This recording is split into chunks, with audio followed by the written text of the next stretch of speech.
Joining us now to discuss this further is Mutasim Ali, a legal advisor at the Raoul Wallenberg Center for Human Rights. He joins us from Washington, D.C. Thank you very much indeed for your time. Horrific stories coming out of Sudan, not just over the last week, but for months now, especially in North Darfur. How do you assess the current humanitarian situation there? Thank you for the opportunity. What we're seeing now is the campaign of mass atrocities that began 20 years ago. This is a continuation of 2 decades of atrocities and the prevalence of impunity.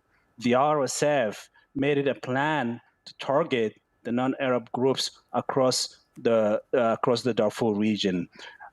This is a mass campaign of atrocities and, quite frankly, a genocide foretold.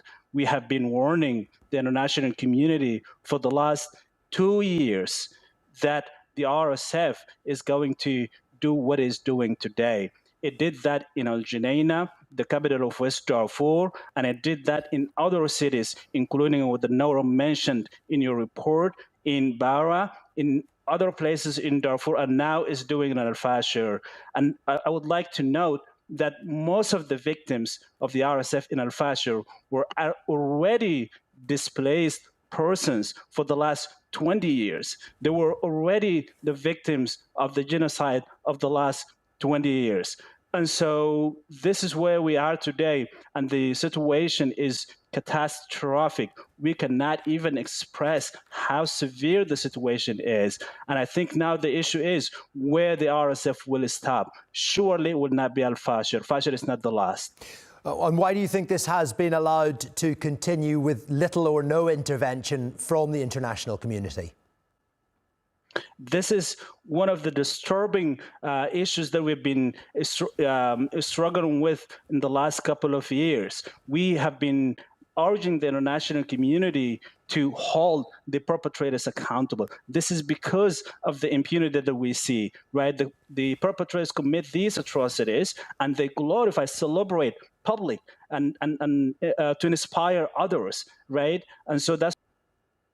And I think the other main reason is that the RSF is because of the financial and the military backing that it has, including from the United Arab Emirates. And so unless we hold the United Arab Emirates accountable for the funding and the complicity in these atrocities, we will continue to see these atrocities. And I think the next issue is the international community needs to hold those perpetrators accountable so that the commission of atrocities should not be glorified or celebrated and should not be profitable for the genociders. Well, the United Arab Emirates has, of course, denied those accusations, but clearly the humanitarian situation has deteriorated sharply over the last few weeks. Why do you think, or how do you explain the fact that this is seemingly happening in the dark with little or no attention from the international community or indeed the world's media? And once again, I'll come back to the United Arab Emirates and other countries who are trying to protect the perpetrators and try to shield the United Arab Emirates from the scrutiny, right? The United Arab Emirates is funding the RSF.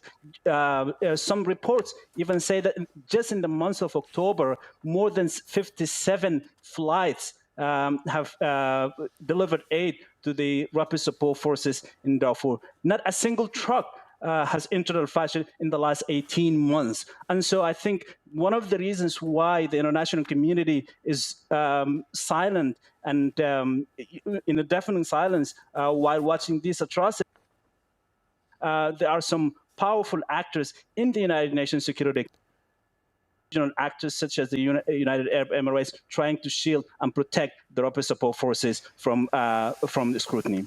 Well, it is a desperate situation there, Mutasim, but we do thank you for joining us and giving us your analysis. Mutasim Ali there, legal advisor at the Raoul Wallenberg Center for Human Rights.